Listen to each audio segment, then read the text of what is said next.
प्रश्न है वह है, किसने यह दावा किया था कि सभी भाषाओं में होने वाले सार्वभौमिक गुण जन्मजात होते हैं? A. B.F. Skinner, B. Albert Bandura, C.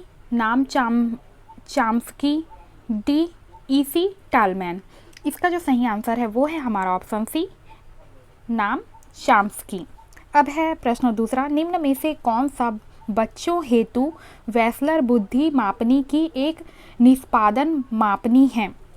A. अंकगणिती, B. सदृश्यता समानता, सी. शाब्दिक तर्क, डी. चित्रपूर्ति।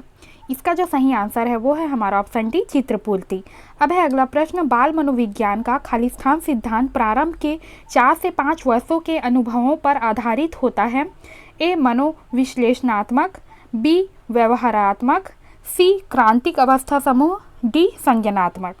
इसका जो सही आंसर है वो है हमारा ऑप्शन ए, मनोविश्लेषणात्मक। अब है हमारा प्रश्न चौथा, a biographical sketch of infant किसने लिखी है? A. Preyer, B. Shinn, C. Darwin, D. Sutton. इसका जो सही आंसर है वो है हमारा ऑप्शन सी, डार्विन। डार्विन ने अ बायोग्राफिकल स्केच ऑफ इन्फेंट लिखा है।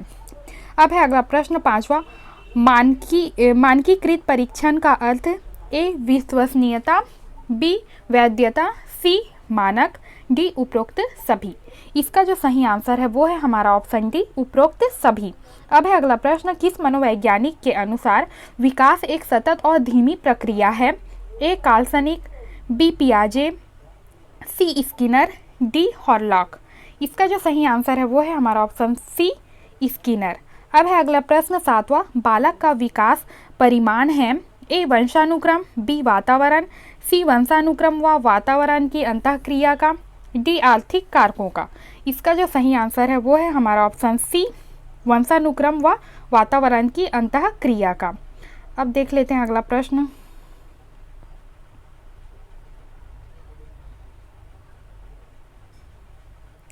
श्याम पट पर लिखते समय सबसे महत्वपूर्ण क्या है? ए. अच्छी लिखावट, बी. लेखन में स्पष्टता, सी. बड़े अक्षरों में लिखना, डी. छोटे अक्षरों में लिखना। इसका जो सही आंसर है वो है हमारा ऑप्शन ए, अच्छी लिखावट। अब है प्रश्न नौवां, निम्न में से किसने बच्चों में वस्तु स्थैत्य के विकास को समझने में सहायता की है? ए. पियाजे, B. Festinger, C. Erikson, D. Bellack. इसका जो सही आंसर है वो है हमारा ऑप्शन ए, पियाजे।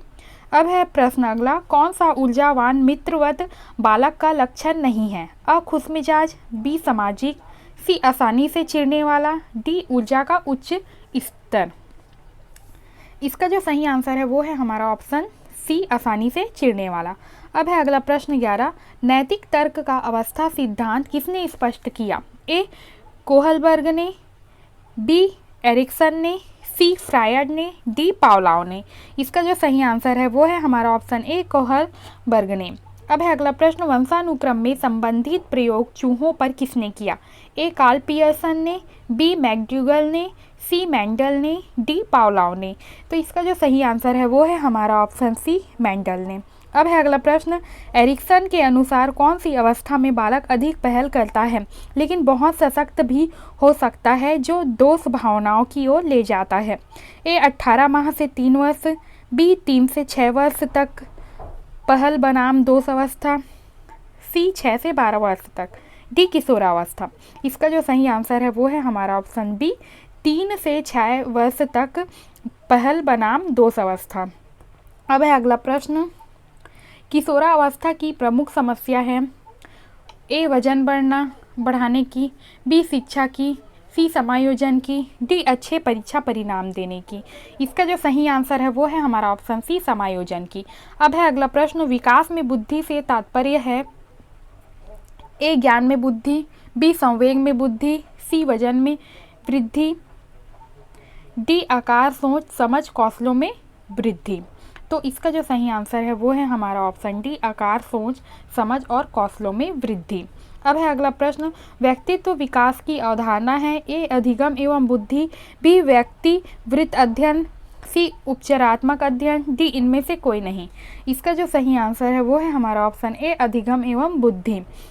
अब है अगला प्रश्न, तनाव और क्रोध की अवस्था है ए शैशवावस्था, बी बाल्यावस्था, सी किशोरावस्था, डी वृद्धावस्था। इसका जो सही आंसर है वो है हमारा ऑप्शन सी किशोरावस्था। अब है अगला प्रश्न, शरीर के आकार में वृद्धि होती है क्योंकि अ शरीर की गत्यात्मक विकास, बी संवेगात्मक विकास, सी संज्ञानात्मक विकास, डी नैतिक विकास। इसका जो सही आंसर है वो है हमारा ऑप्शन ए शारीरिक और गत्यात्मक विकास। अब है प्रश्न 19, निम्न में से कौन सा कथन सत्य है? ए लड़के अधिक बुद्धिमान होते हैं, बी लड़कियां अधिक बुद्धिमान होती हैं, सी बुद्धि का लिंग से संबंध नहीं है, डी सामान्यतः लड़के लड़कियों से अधिक बुद्धिमान होते हैं। इसका जो सही आंसर है वो है हमारा ऑप्शन सी बुद्धि का लिंग से कोई संबंध नहीं होता। अब है हमारा अगला प्रश्न, बच्चों में नैतिकता की स्थापना के लिए सर्वोत्तम मार्ग है ए उन्हें धार्मिक पुस्तक पढ़ाना, बी शिक्षक का आदर्श रूप में व्यवहार करना, सी उनका मूल्य शिक्षा पर मूल्यांकन करना, डी उन्हें प्रातः कालीन सभा में उपदेश देना। इसका जो सही आंसर है वो है हमारा ऑप्शन बी शिक्षक का आदर्श रूप में व्यवहार करना। अब है अगला प्रश्न, शिक्षा में फ्रोबेल का महत्वपूर्ण योगदान था खाली स्थान का विकास के लिए। अ व्यावसायिक स्कूल, बी पब्लिक स्कूल, सी किंडरगार्टन स्कूल, डी इनमें से कोई नहीं। इसका जो सही आंसर है वो है हमारा ऑप्शन सी किंडरगार्टन स्कूल। अब है अगला प्रश्न, एक अच्छा अध्यापक विद्यार्थियों के मध्य बढ़ावा देता है ए प्रतियोगिता की भावना का, बी सहयोग की भावना का, सी प्रतिद्वंदिता की भावना का, डी तटस्थता की भावना का। तो इसका जो सही आंसर है वो है हमारा ऑप्शन बी सहयोग की भावना का। अब है अगला प्रश्न, शिक्षक का अति महत्वपूर्ण उद्देश्य है आजीविका कमाना, बी बच्चों का सर्वांगीण विकास करना, सी पढ़ना एवं लिखना सिखाना, डी बौद्धिकता का विकास करना। इसका जो सही आंसर है वो है हमारा ऑप्शन बी बच्चों का सर्वांगीण विकास करना। अब है अगला प्रश्न,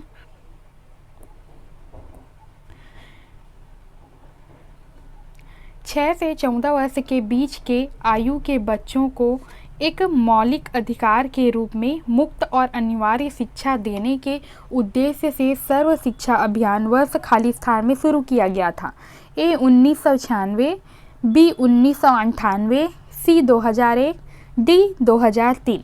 इसका जो सही आंसर है वो है हमारा ऑप्शन सी 2001।